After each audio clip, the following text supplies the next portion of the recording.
Hello everyone. आजकल हम newspaper, national TV पर आय से अधिक संपत्ति का मामला, मनी लॉन्ड्रिंग का मामला, स्मगलिंग का मामला, ऐसी ही न्यूज़ देखते रहते हैं, सुनते रहते हैं। और इन न्यूज़ के साथ साथ एक डिपार्टमेंट बहुत ट्रेंडिंग में रहता है, वो है ईडी, इन्फोर्समेंट डायरेक्टरेट। बहुत से लोगों को ईडी, सीबीआई, एनसीबी इन सब में कन्फ्यूजन होती है। क्या ये तीनों संस्थाएं, डिपार्टमेंट एक साथ काम करती है, अलग अलग काम करती है? कौन पहले इन्वेस्टिगेट करता है, कौन कब इन्वेस्टिगेट करता है? तो ऐसे लोगों को कन्फ्यूजन्स होती है। तो इस एक वीडियो में हम डिटेल में समझेंगे कि ईडी काम कैसे करती है, ईडी कब बनी और ईडी को बनाने की ज़रूरत क्यों पड़ी, किन क्राइम्स को रोकने के लिए ईडी की ज़रूरत पड़ती है, ईडी कैसे हमारी देश की इकोनॉमी के लिए हेल्पफुल होती है, ईडी की क्या पावर्स होती है और क्यों जो करप्ट लोग होते हैं वो ईडी की इन्वेस्टिगेशन से डरते हैं। जो लोग कॉम्पिटिटिव एग्ज़ाम्स की तैयारी कर रहे हैं उनके लिए भी ईडी बहुत इंपॉर्टेंट टॉपिक है, क्योंकि ईडी से रिलेटेड क्वेश्चंस अक्सर पूछे जाते हैं। जैसे ईडी का working process, establishment date, director कौन है, पावर्स क्या क्या हैं, लिमिटेशंस क्या क्या हैं, तो ऐसे क्वेश्चंस पूछे जाते हैं। एक्ट्स कौन कौन से बने, कौन से सेक्शन में आती है, तो ये सारे क्वेश्चंस आते हैं। साथ ही साथ अगर आपको अपनी नॉलेज इंक्रीज़ करना है, ईडी के बारे में डिटेल में समझना है, तो आप इस वीडियो को एंड तक ज़रूर देखिए। इस वीडियो के एंड तक आपके बहुत सारे डाउट्स क्लियर हो जाएंगे।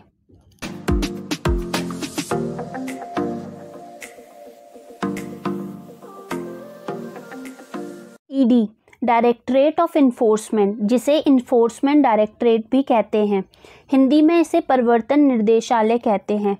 ये इकोनॉमिक क्राइम के अगेंस्ट काम करने वाली एजेंसी होती है, जिसे law enforcement body of Indian government भी कहते हैं। मतलब इंडियन गवर्नमेंट की ऐसी संस्था, ऐसी एजेंसी जो कानून को लागू कराने का काम करती है। जो लॉ इन्फोर्समेंट बॉडी होती है, ये बैकबोन होती है किसी भी कंट्री की, क्योंकि कंट्री की सेफ्टी, सिक्योरिटी के लिए रिस्पॉन्सिबल होती है। नेक्स्ट है हिस्ट्री या फिर फॉर्मेशन ऑफ ईडी। जब 1947 में हमारी कंट्री इंडिपेंडेंट हुई, आज़ाद हुई, तो उस टाइम पे एक्सचेंज कंट्रोल लॉ से रिलेटेड बहुत सारे क्राइम होते थे, और इन्हीं क्राइम्स को कंट्रोल करने के लिए 1 मई 1956 को इकोनॉमिक अफेयर्स डिपार्टमेंट के अंडर में इन्फोर्समेंट यूनिट की स्थापना हुई, इस्टेब्लिशमेंट हुआ। इसके बाद 1957 में इन्फोर्समेंट यूनिट का नेम चेंज होके इन्फोर्समेंट डायरेक्टरेट हो गया।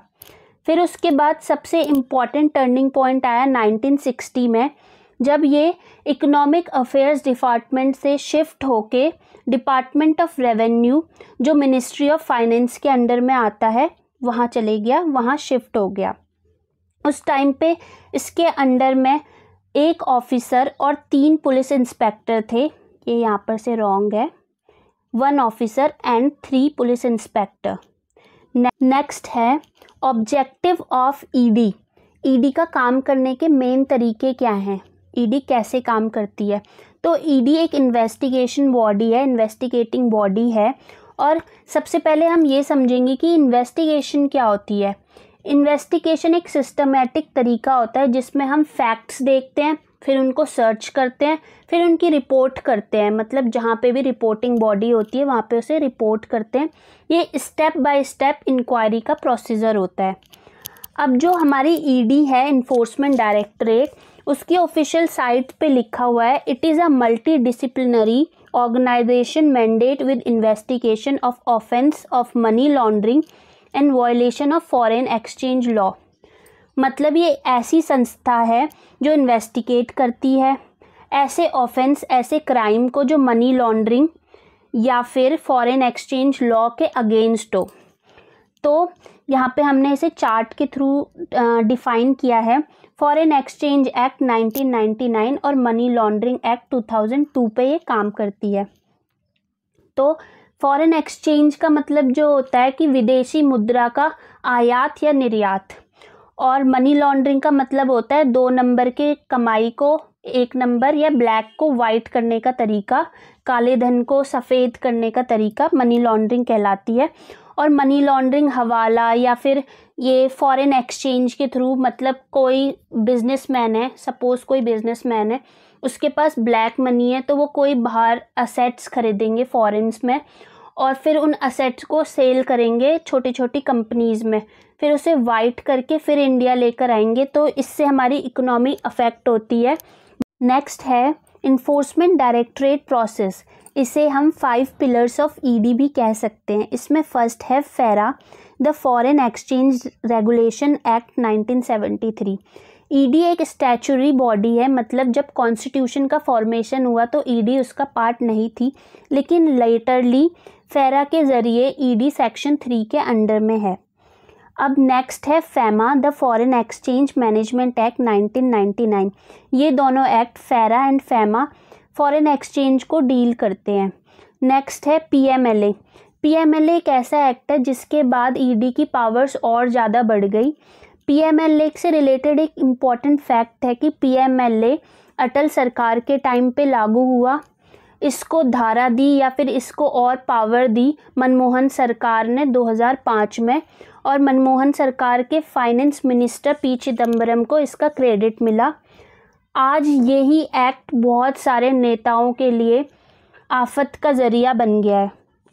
पीएमएलए एक होता क्या है? The prevention of money laundering act 2002 money laundering को डील करता है। आगे नेक्स्ट 2 एक्ट हैं जिनसे ईडी की पावर्स और ज़्यादा इन्हेंस हो गई। इसमें पहला है एफईओए, सेकंड है कॉफ़ी पोसा। इनको अच्छे से समझेंगे। एफईओए मतलब the fugitive economic offenders act 2018, आर्थिक अपराधी भगोड़ा अधिनियम 2018। इसमें इंग्लिश के कुछ ऐसे वर्ड्स होते हैं जो हम अच्छे से नहीं समझ पाते, तो उनसे हमने हिंदी में भी एक्सप्लेन किया है। जैसे फ्यूजिटिव मतलब भगोड़ा होता है, ऑफेंडर्स मतलब अपराधी होता है।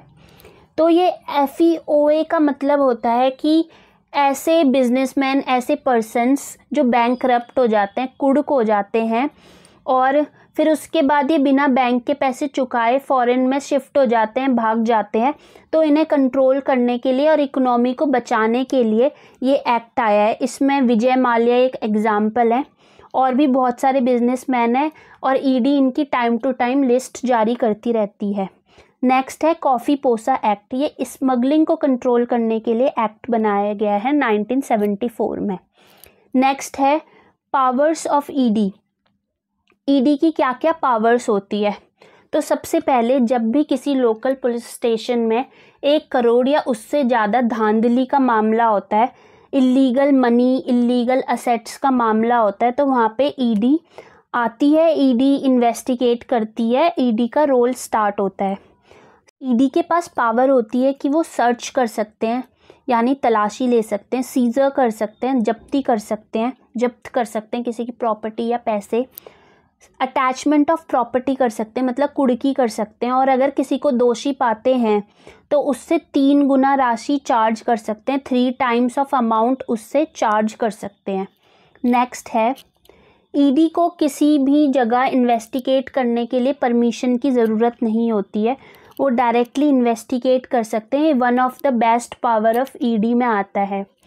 नेक्स्ट है एक इम्पॉर्टेंट फैक्ट, जैसे अदर इन्वेस्टिगेटिंग एजेंसीज होती है, उनके पास क्या होता है कि वो किसी पर्सन को सस्पेक्ट मानती है, फिर उसके खिलाफ प्रूफ लेकर आती है, फिर उसको प्रूफ को जो उन्होंने जिस पर्सन को सस्पेक्ट माना है उसे कोर्ट में प्रूफ करती है। लेकिन ईडी के केस में वो सस्पेक्ट के आगे सारे प्रूफ्स लेकर आती हैं, फिर सस्पेक्ट को खुद को इनोसेंट प्रूफ करना होता है, बेगुनाह प्रूफ करना होता है। नेक्स्ट है हेड ऑफिस। करेंटली ईडी का हेड ऑफिस न्यू दिल्ली में है, और ईडी के 5 रीजनल ऑफिस हैं। इसमें दिल्ली, मुंबई, चेन्नई, कोलकाता, चंडीगढ़ में है। 16 इसके जोनल ऑफिस है, और सब जोनल ऑफिस है 14। नेक्स्ट है रिक्रूटमेंट प्रोसेस। जब ईडी का फॉर्मेशन हुआ था तो इसमें सारे जो ऑफिसर्स होते थे, जो मेंबर्स होते थे, वो इधर उधर से डेप्यूटेशन के थ्रू आते थे। लेकिन करेंटली 30% डायरेक्ट रिक्रूटमेंट से आते हैं, और 70% इधर उधर से डेप्यूटेट होके आते हैं, इधर उधर के डिपार्टमेंट से आते हैं, जिसमें डिपार्टमेंट है custom, central excise, information technology, police, administrative service, revenue services etcetera. Next हम देखेंगे डायरेक्टर्स रिक्रूटमेंट, मतलब ईडी के डायरेक्टर की कैसे रिक्रूटमेंट होती है। तो इनकी रिक्रूटमेंट होती है सेंट्रल गवर्नमेंट की कमेटी, जिसके चेयरमैन होते हैं सीवीसी। सीवीसी से रिलेटेड अक्सर क्वेश्चन पूछा जाता है। सीवीसी की फुल फॉर्म होती है सेंट्रल विजिलेंस कमिश्नर, जिसमें सीवी का मतलब होता है केंद्रीय सतर्कता आयोग। और इसके और मेंबर्स होते हैं विजिलेंस कमिश्नर, होम सेक्रेटरी यानी कि गृह सचिव, सेक्रेटरी ऑफ डीओपीटी। डीओपीटी की फुल फॉर्म होती है डिपार्टमेंट ऑफ पर्सनल ट्रेनिंग, कार्मिक और प्रशिक्षण विभाग। फिर लास्ट है रेवेन्यू सेक्रेटरी यानी कि राजस्व विभाग के सचिव। नेक्स्ट हम देखेंगे स्ट्रक्चर ऑफ ईडी। ईडी का क्या स्ट्रक्चर है, कौन कौन से मेंबर हैं, क्या क्या पोस्ट होती है।